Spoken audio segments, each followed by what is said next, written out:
So good day everyone. This time I will be going to discuss to explain how globalization, social injustice and poverty, poor or lack of education, corruption and anomie correlates each other to drug trafficking. So globalization speeds up the movement of goods, information and people worldwide.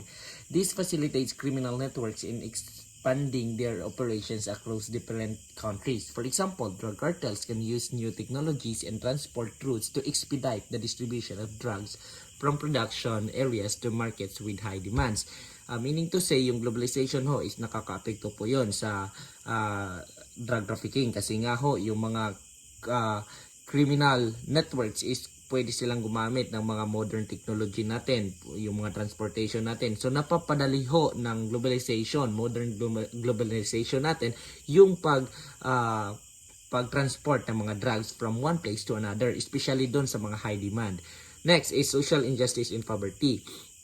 Poverty and social injustice create conditions that make individuals more susceptible to involvement in illegal activities in areas with limited opportunities and high unemployment.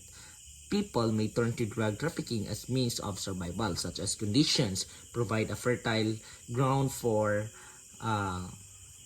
growth of illegal enterprises. Meaning to say, yung social injustice and poverty ho is nakaka-apekto din ho yon sa drug trafficking kasi nga ho yung mga tao, yung isang lugar ho ay lack of job opportunities ho, unemployment. Therefore, yung mga tao is mas pinipili na lang nila na sa drugs kasi nga ho for means of survival. Such conditions provide a fertile ground for the growth of illegal enterprises.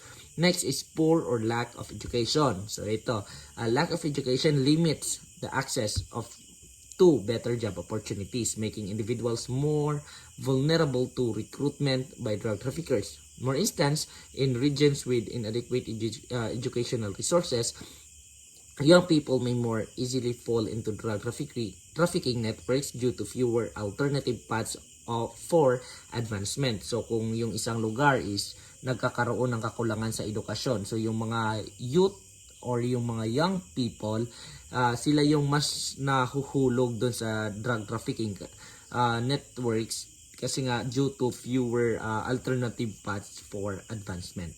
So corruption and anomie, it weakens institution and law enforcement, making it easier for illegal activities to thrive. Anomie or a breakdown in social norms and values leads to a lack of clear moral guidance. This creates an environment where illegal activities like drug trafficking can flourish as societal rules and enforcement are undermined. So therefore, yung corruption and anomie nakaka-apekto din po to sa drug trafficking kasi nga ho, it weakens the institution.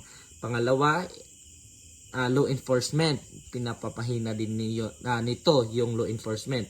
So therefore, kapag mahina yung law enforcement ng isang lugar, yung mga criminal ho, yung mga illegal activities ay mapapadali yung madali nilang matrive yon, madali nilang mapapalusot yon kasi nga napakahina ng law enforcement sa lugar na yon.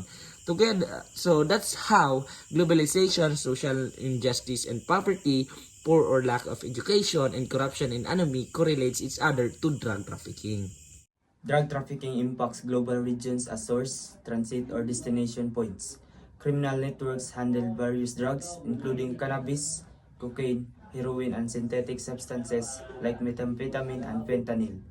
The porous nature of international borders has expanded global drug abuse and accessibility. Trafficking involves multiple criminal activities such as money laundering and corruption, and routes are used for other illicit products, complicating law enforcement efforts. New synthetic drugs and evolving smuggling methods continually challenge detection.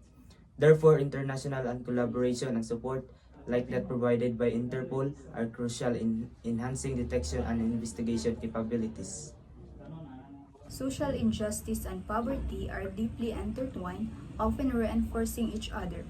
Poverty can lead to limited access to resources, education, and economic opportunities, which exacerbate social inequalities. This marginalization can foster environments where drug trafficking and abuse become more prevalent.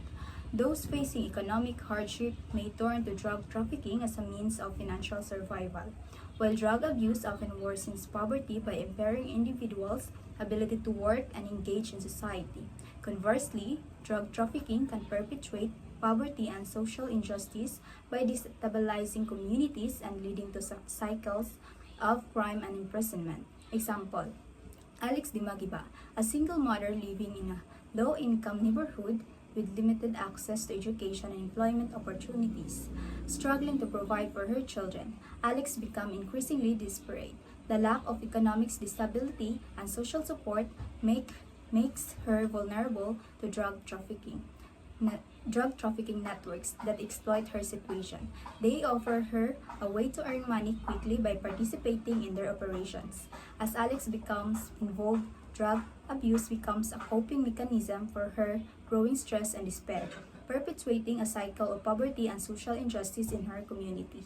Bidirectional relationship. Studies suggest a bidirectional relationship where educational outcomes can lead to increased drug use, while drug use can also negatively impact educational achievements. Educational attainment in drug use. Individuals who drop out of high school are significantly more likely to develop drug use disorder compared to those who complete higher education. For example, high school dropouts has been found to be 3.5 times more likely to report drug use disorder than college graduates. Coping mechanism. Those with lower education levels may lack the coping skills necessary to manage stress, leading them to use drugs as a form of escape or self-medication. This lack of education obtained correlates with limited access to resources that could help prevent drug use. Social environment. Lower educational attainment often occurs in socio-economically disadvantaged environments where drug use may be prevalent, further perpetuating the cycle of substance abuse and educational failure. Drug trafficking is often facilitated by corruption, where organized crime groups exploit vulnerabilities in public institutions. Corruption allows these groups to operate with minimal interference, undermining law enforcement efforts. Anomy, a state of normlessness, often arises in societies heavily affected by drug trafficking and corruption. The breakdown of social norms can lead to increased criminal behavior as individuals and groups seek alternative means of survival.